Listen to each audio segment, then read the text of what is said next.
একজন মা নিজের সন্তানকে দুনিয়াতে জন্ম দিতে গিয়া যে প্রসব ব্যথা শুরু হয়, এর প্রসব ব্যথার 100 ভাগের 1 ভাগকে যদি সমস্ত পাহাড়গুলোর মধ্যে যদি ছুঁড়ে ফেলা হইতে পারত, সন্দেহ নাই মুহূর্তের ভেতরেই ওই পাহাড়গুলা একেবারে পাউডার হয়ে যাইত। আমি যখন ছিলাম আমার বাইরে ওদরে, চলাফেরা করতেন যে মাই কত কষ্ট করে, আমার সুন্দর মুখ দেখে মায়ের ব্যথা যায় যে হাসায়া। ও আমার প্রাণের মা, মা গো মা, কোথায় গেলে মোরে ছাড়িয়া। قل يا عبادي الذين أسرفوا على أنفسهم لا تقنطوا من رحمة الله।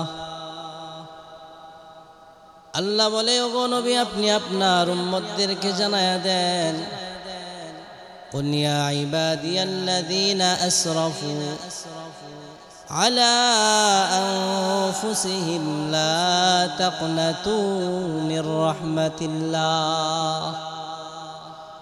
নবী আপনি আপনার উম্মতদেরকে জানায়া দেন যারা নিজের নফসের উপরে জুলুম করেছে, দুনিয়াতে চলতে গিয়ে আমি আল্লাহর হুকুম মোতাবেক চলতে পারে নাই, দুনিয়াতে আমি আল্লাহর হুকুম মোতাবেক চলতে পারে নাই, আমি আল্লাহর হুকুম মানে নাই, আমি আল্লাহ নামাজ হুকুম নামাজ বান্দার উপরে ফরজ করে দিয়েছি, বান্দা আমি আল্লাহর হুকুম মানে নাই, বান্দা রোজা রাখে নাই, হজ ফরজ হয়েছিল হজ করে নাই, যাকাত দিয়েছিল বান্দা যাকাত দেই নাই, আমি আল্লাহ তাকে অনেক সম্পত্তির মালিক বানাইছিলাম, বান্দা তারপরেও হজ করে নাই, যাকাত দেই নাই, দুনিয়াতে আমি আল্লাহর হুকুম মানে নাই, না মাইনা বান্দা শুধু নিজের নফসের উপরে জুলুম করেছে। আল্লাহ বলে, লা তাকনাতু মির রাহমাতিল্লাহ। ওগো নবী হাবিব আপনি জানায়া দেন তারা যেন আমি আল্লাহর রহমত থেকে নৈরাশ না হয়ে যায়।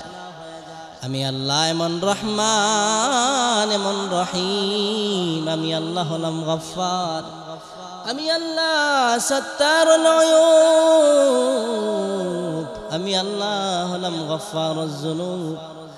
আল্লাহ তাআলা সমস্ত গুনাহ ক্ষমা করার ক্ষমতা একমাত্র আল্লাহর আছে। আল্লাহ বলে, উদউনি আস্তাজিব লাকুম, এরে বান্দা তুমি আমি আল্লাহর কাছে প্রার্থনা করো, আমি আল্লাহর কাছে যা মনে চাই তোমার চাও, তোমার যা লাগে আমি আল্লাহর কাছে চাও, সন্তান তোমার দরকার আমি আল্লাহর কাছে চাও, তোমার দুনিয়াতে সম্পদ দরকার আমি আল্লাহর কাছে চাও, তুমি বান্দা যা কিছু তোমার প্রয়োজন হয় আমি আল্লাহর কাছে চাও।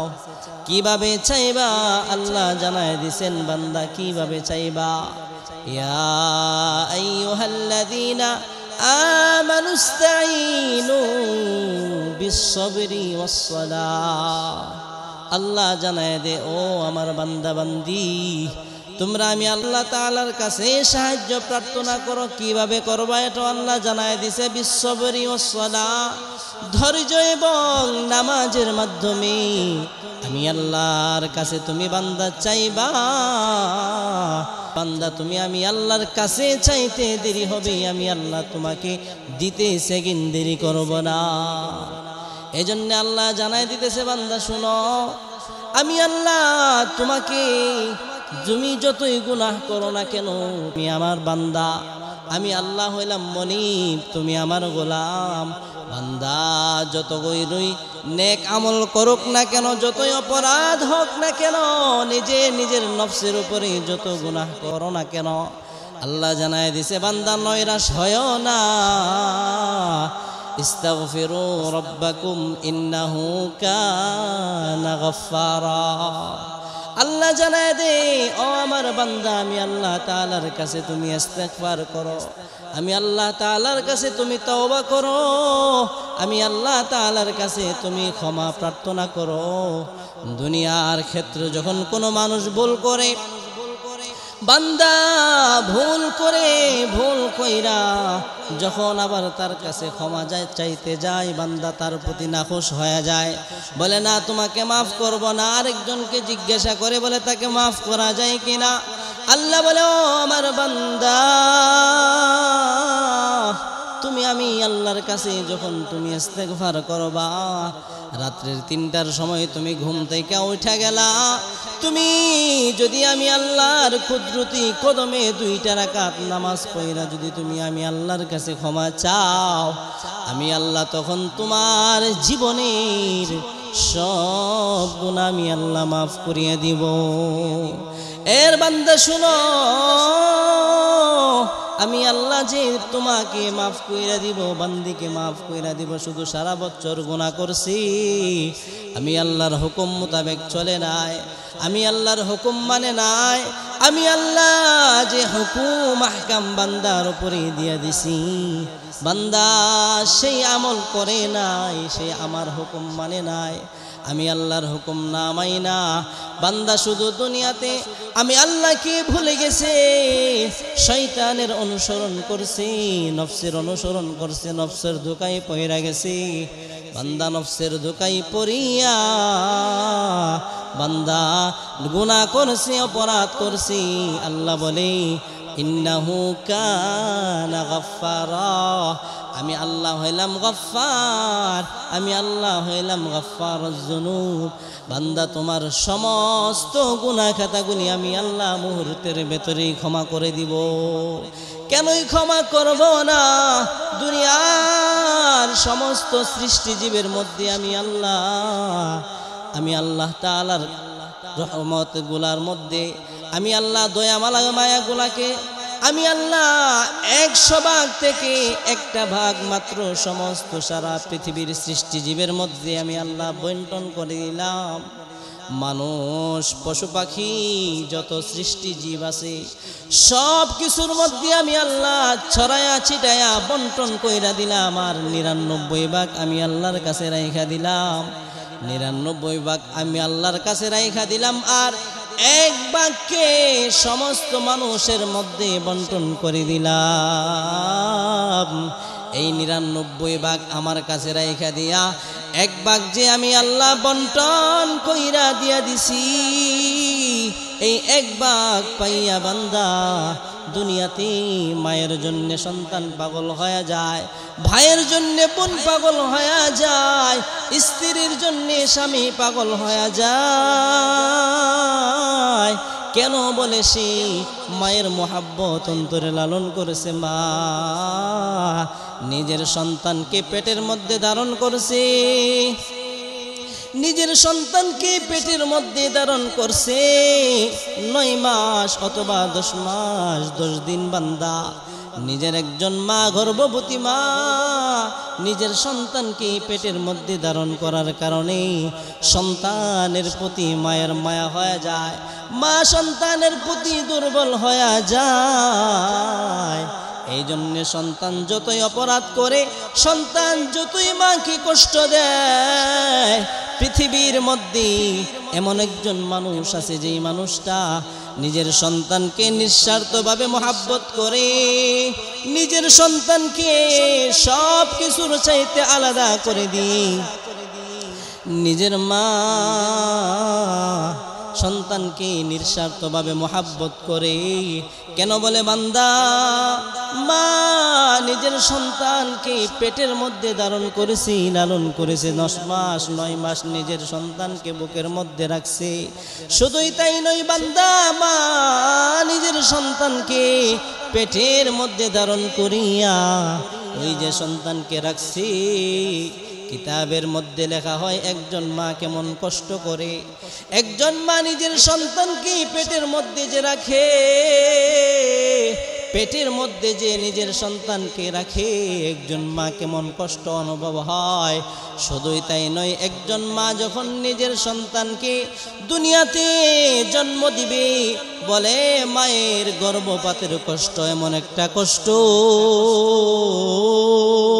যেই কষ্ট ইমাম গাজালি রহমাতুল্লাহি আলাইহি লিখেন, উনি ওনার কিতাবের মধ্যে লিপিবদ্ধ করেন।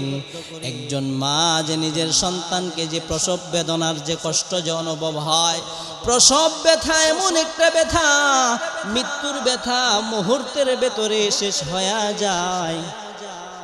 কিন্তু গর্ভধারণের, কিন্তু যখন সন্তানকে যখন গর্ভপাত করবে, সন্তানকে যখন জন্ম দিবে, এই যে মা নিজের যেই কষ্ট অনুভব হয়, ইমাম গাজালি রহমাতুল্লাহি আলাইহি উনি লেখেন, পৃথিবীর সমস্ত পাহাড়গুলাকে যদি এক পাশে এক জায়গায় জমা করা যেত, আর এই সব জায়গার মধ্যে মায়ের প্রসব ব্যথার 100 ভাগের 1 ভাগকে যদি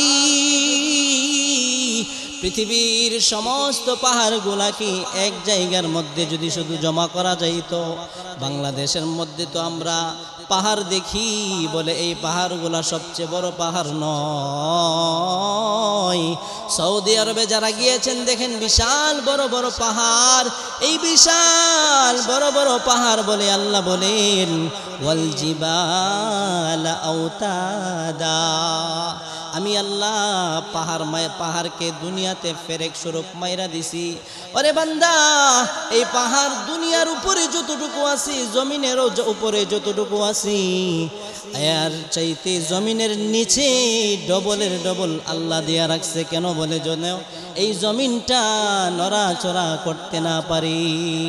এই জন্য ইমাম গাজালি বলেন, একজন মায়ের যখন প্রসব ব্যথা যখন শুরু হয়ে যায়, এই ব্যথা কেমন কষ্ট। ইমাম গাজালি বলেন, সারা পৃথিবীর সমস্ত বড় বড় সমস্ত পাহাড়গুলাকে যদি এক জায়গায় জমা রাইখা, এই জমা রাইখা সব পাহাড়গুলার মধ্যে যদি মায়ের প্রসব ব্যথার 100 ভাগের 1 ভাগকে যদি সমস্ত পাহাড়গুলার মধ্যে যদি ছুঁড়ে ফেলা হইতে পারতো, যদি ছুঁড়ে ফেলা হইতো, তাহলে উনি লেখেন সব পাথরগুলা দুলার সাথে মিশে যাইত। আমি যখন ছিলাম আমার মায়ের ওদরে,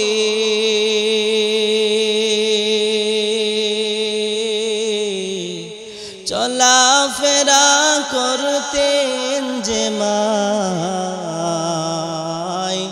কত কষ্ট করে, আমি যখন ছিলাম আমার মায়ের ওদরে, চলাফেরা করতেন যে মায় কত কষ্ট করে, আমার সুন্দর মুখ দেখে মায়ের ব্যথা যায় যে হাসায়া, ও আমার প্রাণের মা, মা গো মা, কোথায় গেলে মোরে ছাড়িয়া, জনম দুঃখী এতিম আমি, চাই না কে হো ফিরিয়া, মা গো মা, ও গো মা, কোথায় গেলে মোরে ছাড়িয়া, জনম দুঃখী এতিম আমি, চাই না কে হো ফিরিয়া। জীবনে নির্মূল কষ্ট মায়ের প্রসব বেদনা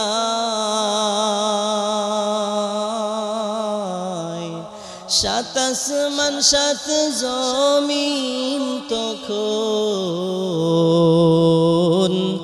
মায়েরই মাথায় জীবনের মূল কষ্ট মায়ের প্রসব বেদনা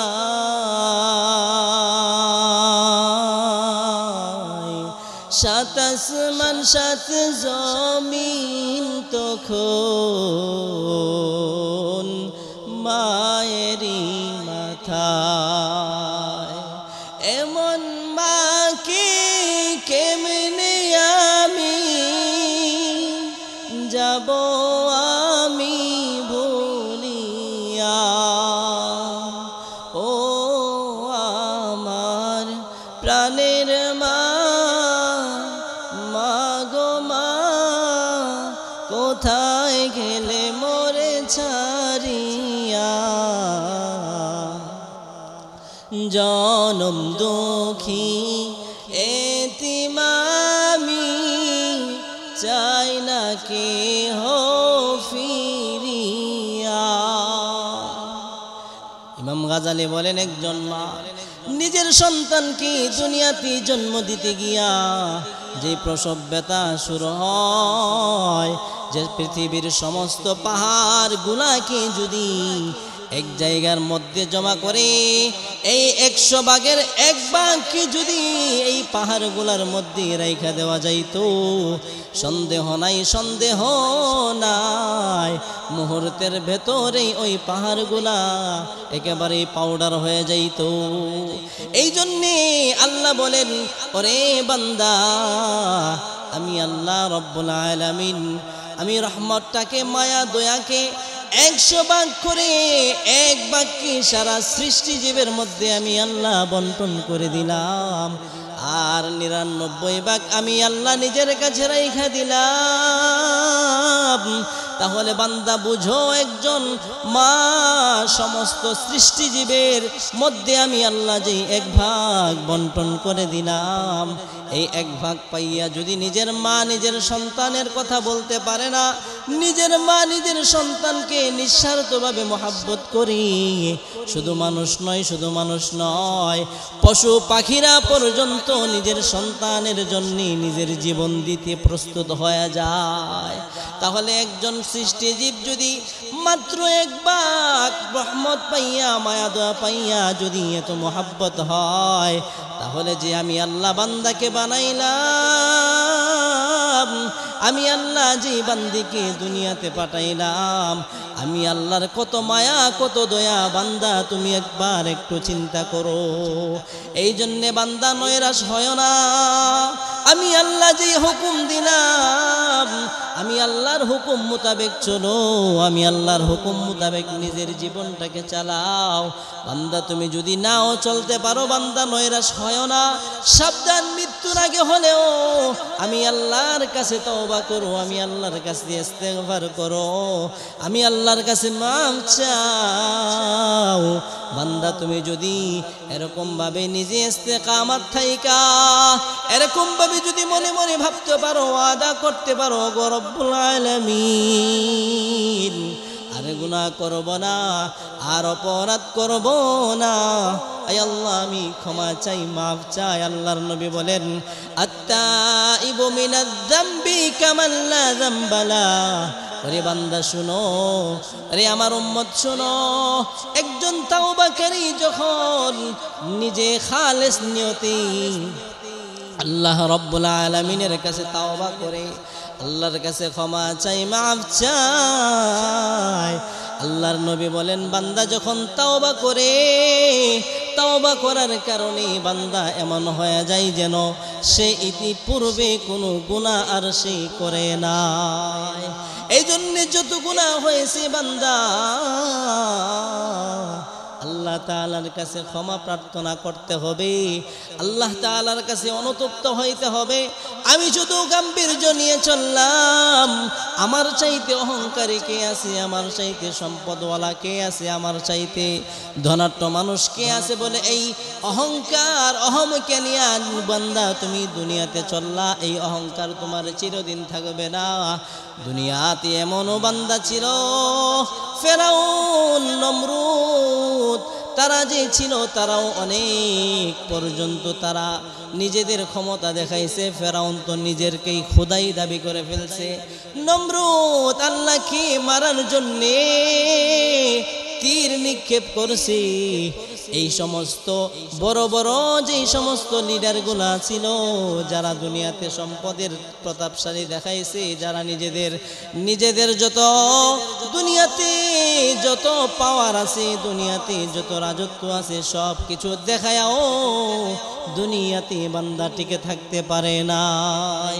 আজকে যাদের সন্তান আছে তারা বড়াই করে, আমার তো সন্তান অনেকজন, 5 জন 7 জন 10 জন আমার সন্তান।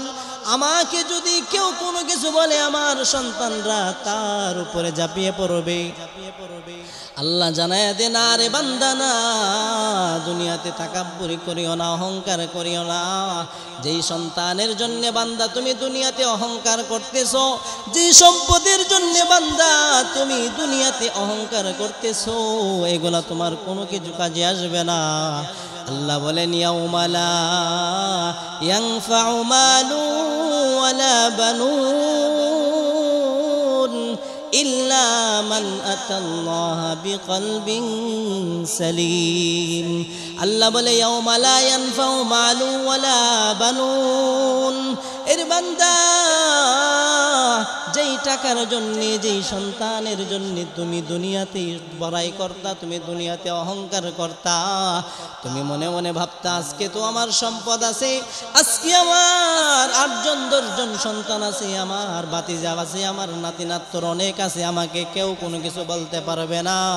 না না, এইগুলা তোমার চিরদিন থাকবে না, সন্তানও তোমার কাজে আসবে না।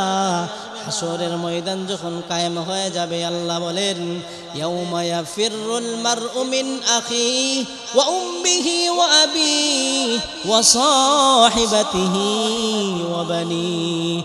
এই সন্তানও পর্যন্ত হাসরের ময়দানে নিজের পরিচয় দিবে না। সন্তান পর্যন্ত নিজের কাছ থেকে পলায়ন করার চেষ্টা করবে, পলায়ন করবে, পরিচয় দিবে না। বাবা নিজের সন্তানের পরিচয় দিবে না, সন্তান বাবার পরিচয় দিবে না, মা নিজের সন্তানের পরিচয় দিবে না। এমনকি নিজের দুনিয়াতে যেই সমস্ত স্বামী স্ত্রী ছিল, তারা কেউ কারো পরিচয় দিবে না। বলে কেন দিবে না জানুনি? কারণ ভয়, বড় ভয় হয়, একটা নেকি নি তাকে দেওয়া লাগে। আজকে যে সে যে আমার সন্তান চিনবে, হাসরের ময়দানে সমস্ত নবীগণরা পর্যন্ত আল্লাহ তাআলার কাছে নাফসি নাফসি করবে, বলবে, আল্লাহ আমাকে বাঁচাও, আমাকে বাঁচাও। আয় আল্লাহ, আজকের এই গর্জন আমরাও আপনার এত রাগান্বিত দেখি নাই। কিতাবের মধ্যে লেখি, আদম নবী থেকে নিয়ে ঈসা নবী পর্যন্ত যত পয়গম্বর আছে আসছিলেন, আল্লাহ তাআলা দুনিয়াতে পাঠাইছিলেন, সমস্ত পয়গম্বর পর্যন্ত হাসরের ময়দানে নাফসি নাফসি করতে থাকবে। এমনকি হযরতে ইয়াকুব আলাইহিস সালাম, যে ইয়াকুব আলাইহিস সালাম নিজের সন্তান হযরতে ইউসুফ আলাইহিস সালামের জন্য দুনিয়াতে তার বিরহ বেদনায় কাঁদতে কাঁদতে নিজের চোখগুলা অন্ধ বানিয়ে দিয়েছিল, নিজে কাঁদতে কাঁদতে নিজের চোখগুলা সাদা বানিয়ে ফেলেছিল। কিতাবের মধ্যে লেখা হয়, হযরতে ইয়াকুব আলাইহিস সালাম সেদিন ইউসুফকে দেখবে, হাসরের ময়দানে ইউসুফ আলাইহিস সালামকে চিনবে, কিন্তু নিজের সন্তানকে বাঁচানোর জন্য চেষ্টা করবে না। সেদিনও তিনি বলবে, নাফসি নাফসি, ওগো আল্লাহ আমাকে বাঁচাও, আমাকে বাঁচাও। নিজেকে বাঁচানোর জন্য চেষ্টা করবে। এজন্য আল্লাহ এটা জানায় দিছে, ইয়াউমা লা ইয়ানফাউ মালু ওয়ালা বানুন। এরে বান্দা, যেই সন্তানের জন্য তুমি বড়াই করো, যেই টাকা পয়সার জন্য তুমি অহংকার করো, যেই তাকাব্বুরি তুমি দুনিয়াতে নিয়ে চলে রে বান্দা, এই সন্তান এই সম্পদ তোমার কোনো কিছুই কাজে আসবে না। ইল্লা মান আতাল্লাহ বিকলবিন সালিম। ওরে বান্দা, যেই মানুষটা একটা স্বচ্ছ অন্তর নিয়ে আমি আল্লাহ তাআলার সামনে আসবে, খাঁটি অন্তর নিয়া, মানে যেই বান্দা সব সময় শুধু নামাজ পড়ার জন্য চেষ্টা করছে, সব সময় নবীজির সুন্নত মোতাবেক চলছে, মসজিদ থেকে এলান হয়ে গেছে হাইয়া আলাস সালাহ, হাইয়া আলাল ফালাহ, আল্লাহু আকবার, আল্লাহু আকবার, এরকম ভাবে মসজিদ থেকে এলান হইলেই বান্দা ঘরের ভেতরে আর থাকতে পারে না। শীতের মধ্যে ঠান্ডা পানি দিয়া, এত কষ্টের মধ্যে আরামের তুষক ফালায়া, আরামের কম্বল ফালায়া, লেপ ফালাই দিয়া, গরম বিছানাকে লাথি মাইরা বান্দা আল্লাহর হুকুম বাস্তবায়ন করার জন্য মসজিদে আইসা পড়ছে। দুনিয়াতে এই সমস্ত বান্দা যারা আছে আমি আল্লাহ, তারাই শুধু আমি আল্লাহ তাআলার সামনে বুক ফোলাইয়া দাঁড়াইতে পারবে, আর আমি আল্লাহ তাদেরকে আমি আল্লাহর জান্নাত দিয়া দিব। এই জন্যে হাসরের ময়দানে আল্লাহ বলেন কোনো কিছু আমি আল্লাহর সামনে কাজে আসবে না, কাজে আসবে না, ধন সম্পদ তোমার কোনো কাজে আসবে না। এই জন্যে আমি আর সম্পদ যতই থাকুক না কেন আমার চেষ্টা করতে হবে, বলে সম্পদ হলে কোনো সমস্যা নাই। যে বান্দা এই সম্পদ দিয়ে জান্নাত ক্রয় করবে, ওই বান্দাই হচ্ছে আল্লাহ তাআলার কাছে সবচাইতে বড় দামি বান্দা। ওই বান্দা সম্পদওয়ালা হলেও সে আল্লাহর কাছে বড় মাহবুব। এই জন্যে সম্পদ যদিও হয় কোনো কিছু, কোনো অহংকার করা যাবে না।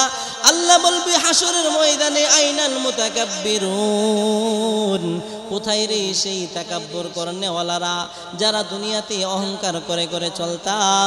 এই জন্যে যতই কিছুই থাকুক না কেন, যত গুনাহ করি না কেন, আল্লাহর সামনে দাঁড়াইতে হবে।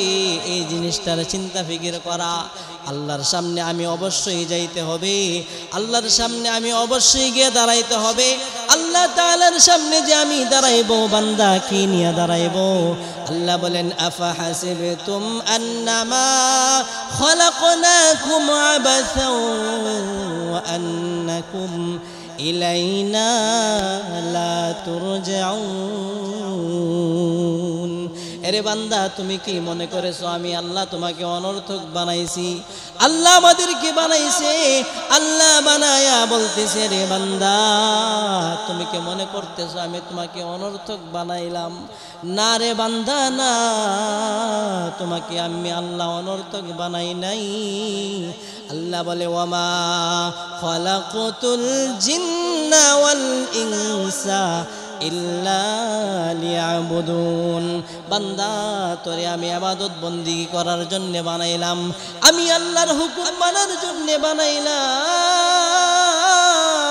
বান্দা, আমি আল্লাহর হুকুম মোতাবেক যদি তুমি না চলতে পারো, মনে রাখো বান্দা, তুমি যদি আমি আল্লাহর হুকুম মোতাবেক না চলো, আমি আল্লাহর সামনে তুমি কিন্তু একবার না একবার অবশ্যই তোমাকে দাঁড়াইতে হবে। আল্লাহ যেন বলে বান্দারে সকালে খাইতে বসছস, খা, কোনো বাধা নাই, আমি আল্লাহ কুকুরকেও খাওয়াই, আমি আল্লাহ বন্য প্রাণীদেরকেও খাওয়াই। তবে বান্দা, তুই যে সকালে খাইতে বসছস, নাস্তা খাইতেছিস, মনে রাখিস ফজরের নামাজ কিন্তু তুই পড়স নাই। বান্দা জোহরের সময় যখন খাইতে যায়, আল্লাহ যেন বলে বান্দা খাইতে থাক, আমি আল্লাহ বনের পানিগুলাকেও খাওয়াই, কুকুরকেও আমি আল্লাহ খাওয়াই, আমি আল্লাহ সমস্ত সৃষ্টিজীবদেরকেও খাওয়াইতেছি, আমি আল্লাহ নাফরমানকেও খাওয়াইতেছি, ইহুদিকেও খাওয়াইতেছি, মুনাফিককেও খাওয়াইতেছি। বান্দা, তোকে কেন আমি আল্লাহ খাবারের মধ্যে বাধা দিব? বান্দা, তবে শুনে রাখিস, তুই কিন্তু জোহরের নামাজ পড়স নাই। অরে বান্দা, তুই যে আমি আল্লাহর হুকুম মোতাবেক চলস নাই, আমি আল্লাহ কি তোকে অনর্থক বানাইছি নাকি? আল্লাহ বলেন আফা হাসিবতুম আন্নামা খালাকনাকুম আবাসা। ওরে বান্দা, তুই কি মনে করছস আমি আল্লাহ তোকে অনর্থক বানাইছি? না, আমি আল্লাহ তোকে অনর্থক বানাই নাই, আমি আল্লাহ আল্লাহ আমার বন্ধুকে 7 আসমান বেদ কইরা আমি আল্লাহ তাআলা আমি আল্লাহর কাছে আইনা তোদেরকে 5 ওয়াক্ত নামাজ দিয়েছিলাম সেই 5 ওয়াক্ত নামাজ বান্দা তুই পড়স নাই না পড়ার কারণে নেক আমল না করছস না যে মনে রাখিস আমি আল্লাহর সামনে বান্দা তোকে অবশ্যই দাঁড়াইতে হবে এখন কি নিয়ে দাঁড়াইবা কি নিয়ে আসবা এটাই বান্দা তুমি চিন্তা কইরো।